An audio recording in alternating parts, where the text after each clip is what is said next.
Bonjour. Alors voilà, c'est un essai pour voir.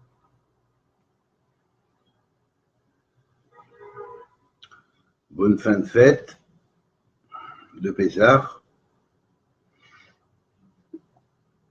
Et la première des choses que je voudrais dire déjà, c'est à propos de Pessah, la fameuse sortie d'Égypte. À l'origine des origines, la vraie sortie d'Égypte, à l'origine des origines, c'est la sortie de ce monde de valeurs inversées, de ce monde faux et mensonger. Voir la sortie d'Égypte qu'à travers l'histoire, c'est mal la comprendre. Voir la sortie d'Égypte au travers une allégorique pure, c'est mal la comprendre. Mais ici, si on s'analyse bien les textes à l'origine, on va se rendre compte qu'en fait, il y a deux, on pourrait dire, manières contraires qui se côtoient. L'une qui est ésotérique, qui est dans la perpétuation et la continuité de l'âme divine pour monter dans la lumière et remonter vers l'éternel et vers l'éternité. Et une autre qui paraît parler de faits qui en partie sont justes et véridiques, mais qui n'est pas l'essentiel, qui est la partie, disons, matérielle et historique du terme, si on considère la sortie d'Égypte comme une valeur historique. Mais, je précise bien, on ne peut pas la considérer qu'ainsi. Sinon, on se trompe. Ainsi, quelque part, on pourrait dire que si un certain Yosef, sous le nom de Hani, a écrit un livre des morts égyptien et a décrit les étapes d'après la mort, c'est la véritable sortie de l'Égypte. En fait, c'est le chemin que l'âme prend lorsqu'elle retourne à sa, on pourrait dire, disposition intérieure qui est d'avoir l'éternité et qu'elle récupère ses valeurs éternelles en s'opposant quelque part à tout ce qui est au milieu du chemin qui l'empêche de sortir d'Égypte, qui paraît être en fait l'Égypte matérielle. Donc, mes frères, à partir du moment où cette chose-là est élucidée, vous aurez la clé et vous comprendrez que la Torah est universelle, car elle a donné le cheminement pour tout le monde. Simplement, celui qui s'arrache et qui réussit à s'arracher a tué la mort qui existe à l'intérieur même de cette vie, parce que nous sommes vivants et nous sommes des morts vivants quelque part. Et a tué la mort qui empêche d'arriver vers la vraie vie. Toute personne qui a abandonné ce monde et qui, s'il n'est pas capable de passer pour aller vers son après-vie et sa continuité vers l'éternité, eh bien, elle retourne aux valeurs fermées, closes de ce monde avec son Égypte dite terrestre. Parce que le monde tout entier est une Égypte. Quelque part dans le sens de Mitzraïm, mais pas dans le sens d'Égypte, Égypte matérielle locale. Puisque jamais dans la Torah, pas un seul point, l'Égypte a été appelée Égypte. Elle a toujours été appelée Mitzraïm. Et Mitzraïm, ça veut dire sortant des mondes de l'étroitesse. Voilà. Alors, bien sûr, il faut arrêter de leurrer les gens. Il faut arrêter de disséquer les choses en mille. Hein?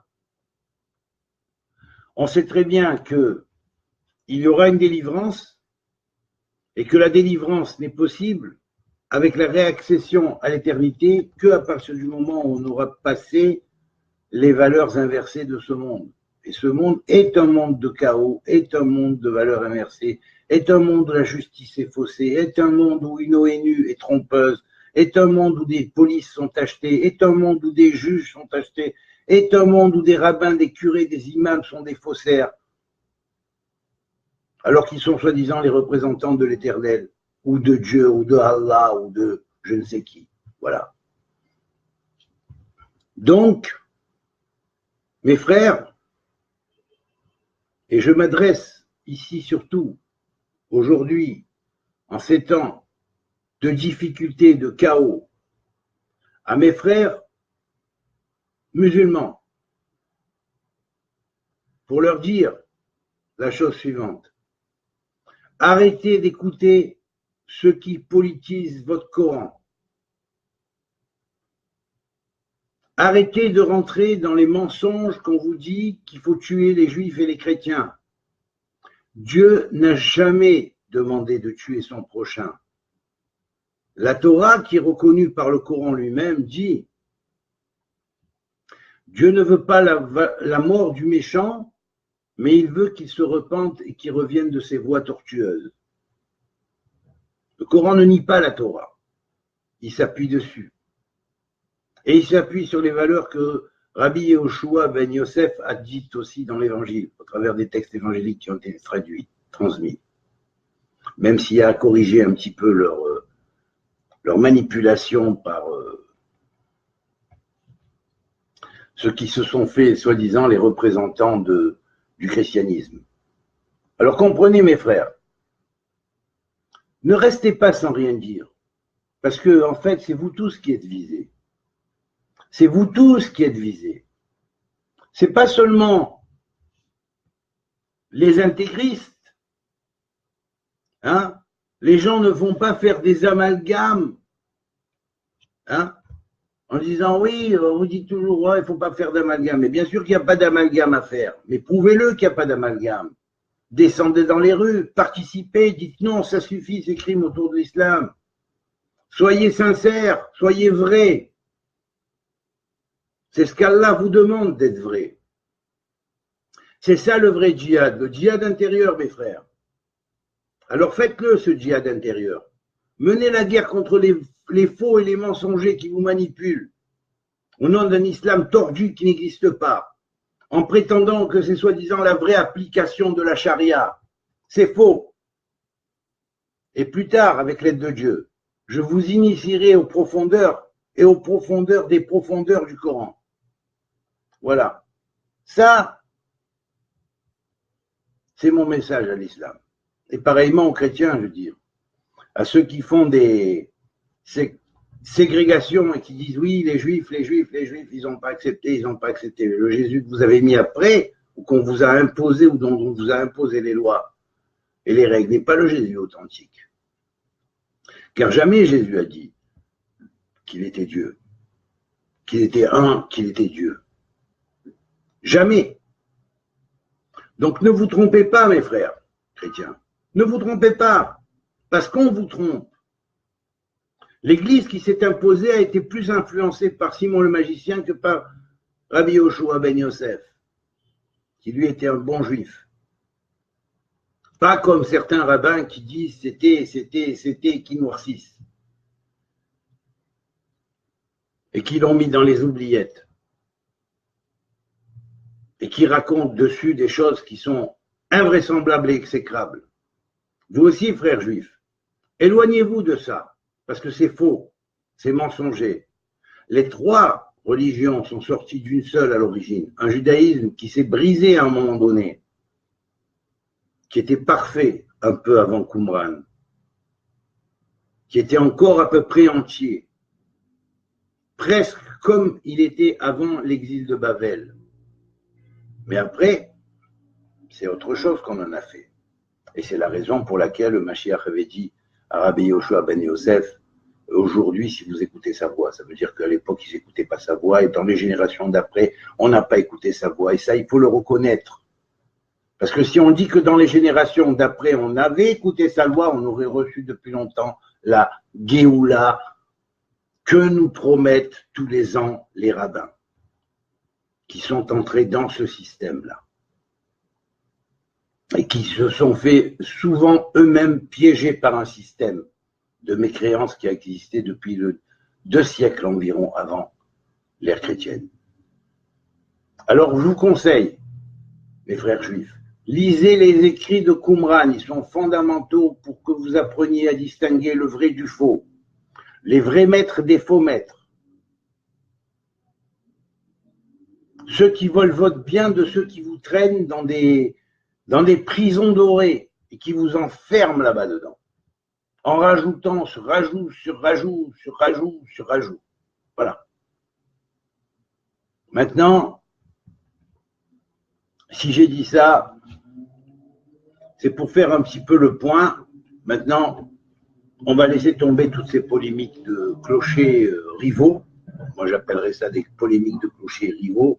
Hein, pour entrer dans une petite prière de ce que j'appelle la langue de Ara Illaha, c'est-à-dire l'area d'en haut, c'est-à-dire la constellation de l'autel céleste qui a 7 marches ou 7 étoiles et dans lequel il y a des systèmes de planètes habitées, qui est l'empire du centre, par là où j'ai été contacté il y a de nombreuses années et avec qui j'ai toujours le contact aujourd'hui, renoué plus que jamais ces derniers temps. Donc, on va dire une prière dans la langue qui, bien que la télépathie existe en haut, je l'appellerai langue parce que, disons que traduit phonétiquement, ces vibrations mentales et spirituelles peuvent se traduire en vocalisation et ces vocalisations ont un sens aussi bien au niveau de la portée des galécoles, c'est-à-dire des vibrations de la voix, que au niveau de ce qu'on appellerait la vibration des ondes de forme qu'elle produit. Alors, on va dire un petit chapitre. Par exemple, on va dire que notre volonté est une volonté de devenir membre d'une fraternité universelle, celle qui formera le monde de demain et pas un universel dans le sens groupe de nouvel ordre mondial qui cherche à faire les gens comme des robots et tous semblables les uns aux autres, comme des machines programmées par eux et sous le contrôle de leurs petits amusements avec les technologies que leur ont donné des extraterrestres ou des formes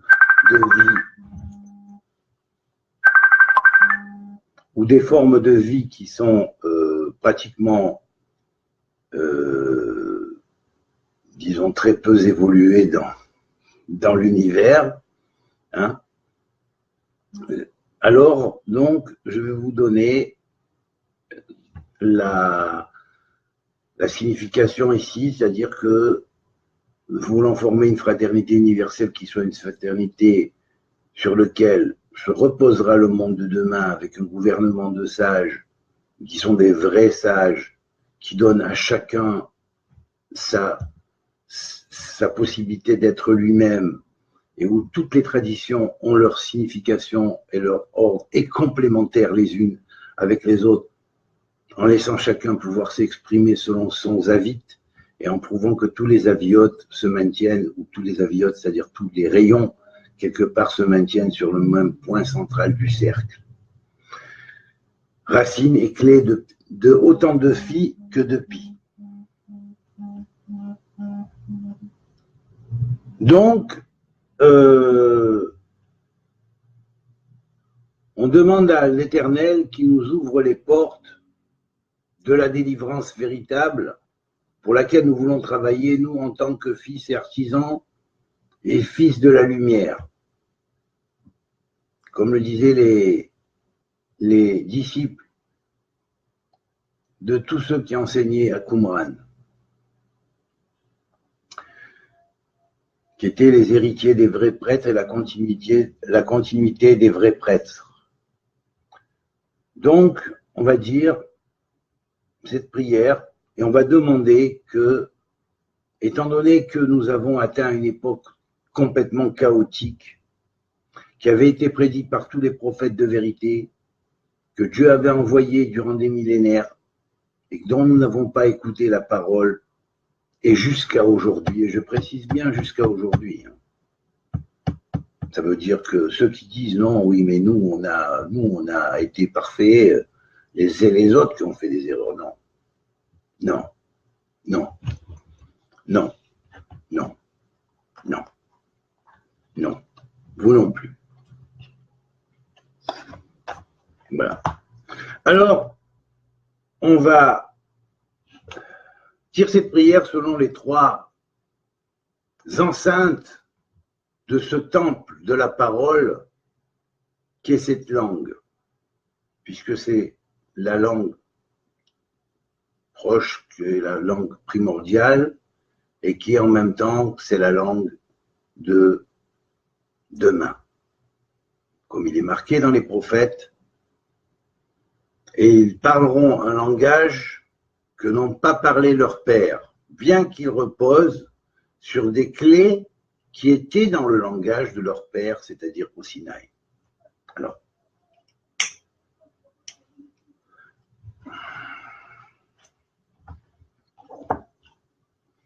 donc je vais le dire dans la première, puis dans la deuxième et dans la troisième modalité qui parle au niveau subjectif, en moi, en chacun de soi, chacun fait son propre tri, son propre ménage intérieur, son propre, on pourrait dire,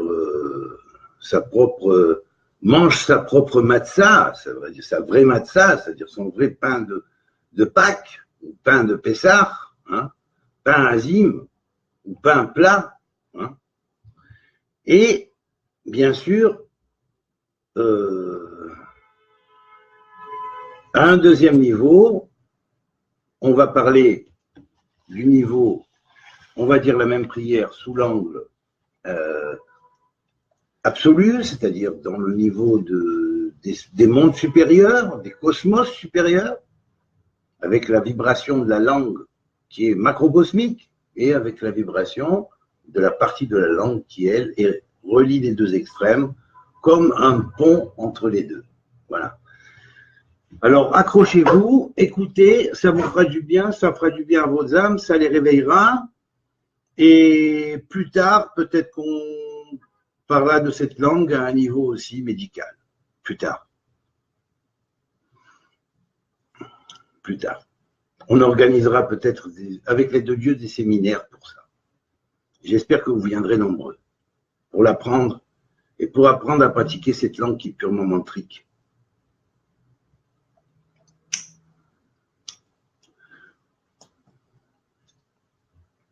Allez, je commence. Wahedamayo fi eta ewadayo yo kadameyo meyo fi yo wab Wayo vakbayo meyo to auwa nu maudayo bawadayo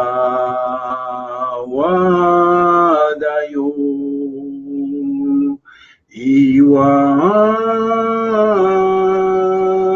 fiyo baka yota tayo zaiya nuwe bavayo bawa tayo wa meyo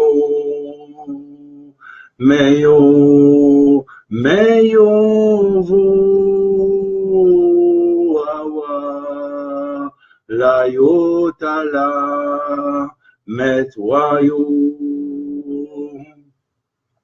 kui o adayo kopio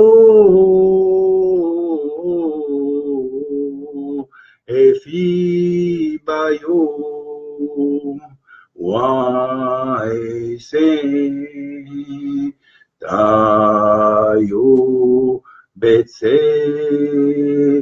Zaeba yotse yome dawa meyota fibao walayo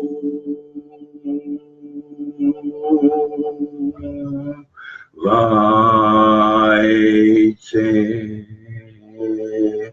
ufi wabetse Uda Yoga Wada. Voilà, on va passer maintenant suivante. Yuju Meyu Ke Geju Piu Yone Gzayu, Gzayo, Kiyu,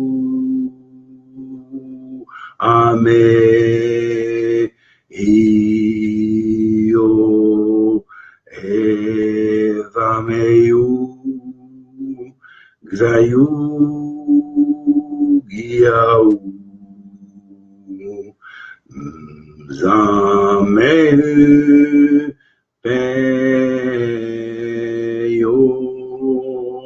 Mejua Piu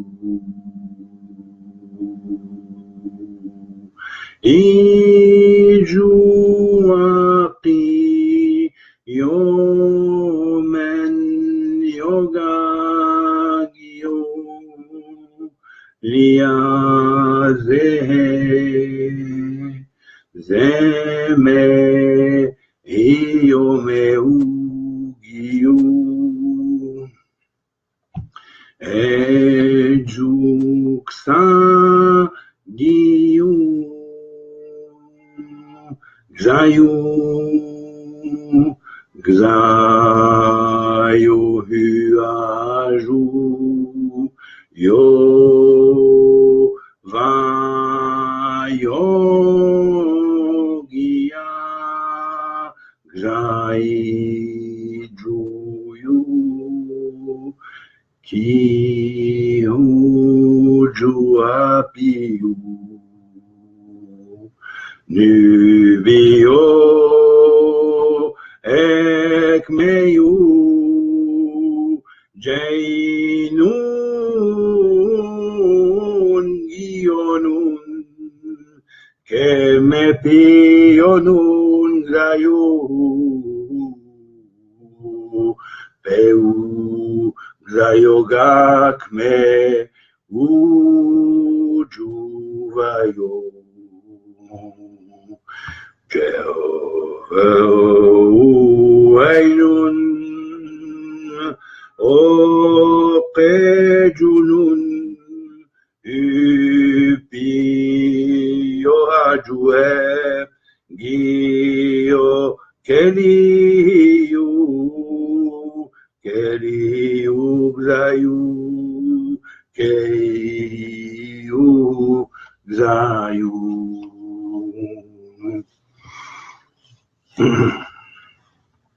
Nu, Gzaretzahe, Tangzala, Gzanun, Rekure, Dahe, Daetahenun Tetza Meheme betzahe dahela vatzare tzanu tere tere tere shanun tetahe tzakuhe lalahe Peshate vagzatsa mehetsa lahe megzanun dahe dahe dahe mehatenun dahe mehatenun yihe ala shade Dashanun hej shameanun terekuha zahe zashata sehenun zashakulahekun ogzatsa rehekun daerea daela teta shanun yihe nun gzashakun atagzanun kun arehe tehenun re lahe ohe ogza peshahedahe. Voilà. Donc, je vous remercie de m'avoir écouté. Et puis, voilà, je vais voir un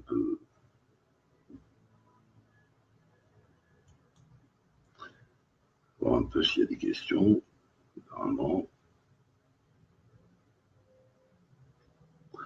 Ouais, je vais dire bonjour déjà un peu à Noémie, à... Je ne vois pas qui est en haut. Michael, à Stéphane, à Simone, Tikouni Toto, bonjour.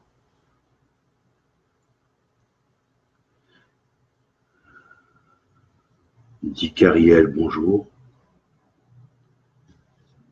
Chitrit Cherche, bonjour. Yael, Nat, bonjour. Horace Ofer, salut. Enad Dayan, bonjour. Shalom, bon à tous et Srexameach. Marco.com, bonjour. J'adore. Avec les .com, je vais tuer. Alors. Et là, bonjour. Chantal, salut.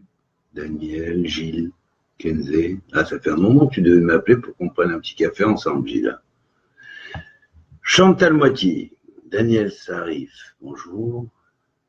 Oh, Grégory, salut. Pascal. Bon, bien sûr, bon, tous les amis, ça continue un ponction après. Donc, écoutez, faites passer le message. Hein. Et puis, finalement, je vais vous dire un truc. Si ce monde s'appelle le monde du tikkun, c'est pas pour rien. Déjà, un truc. Alors que ce monde du tikkun, il est recélé exactement tous les paramètres et toutes les, disons, les possibilités qui avaient été dans les mondes, dans la fin des mondes créés, ou un peu avant, et jusqu'à ce qu'il y ait eu la Shvira, la Teshvira, Hérode la Shvira, Hérode la Shvira, 4 Shvira, il y a eu 4 brisures. Eh c'est pas pour rien, parce qu'ils sont compilés dans le monde du tikkun. Mais la différence qu'il y a entre l'un et l'autre, c'est que dans le monde du tikkun, on arrivera finalement à faire le tikkun. Et le chaos sera transformé en chaosmos de toute façon, qu'ils le veulent ou non. Or, ceux qui sont les restes de l'ancien chaos, qui veulent recréer leur chaos pour fonder leur pseudo-ordre, ça c'est une chose. Mais y arriveront-ils? Point d'interrogation, ça c'est pas entre leurs mains, c'est entre les mains du Très-Haut. Voilà. Et là je peux dire une chose, c'est que entre eux ou lui, on verra bien que c'est lui qui gagne et pas eux, c'est tout. Alors ayez la foi, mes frères, ayez la foi, mais que cette foi ne devienne pas une foi bigote, Parce que dès lors que la foi bigote devient, c'est qu'elle est influencée par les artisans des ténèbres. Koltouv, amitié à tous, que Dieu vous bénisse.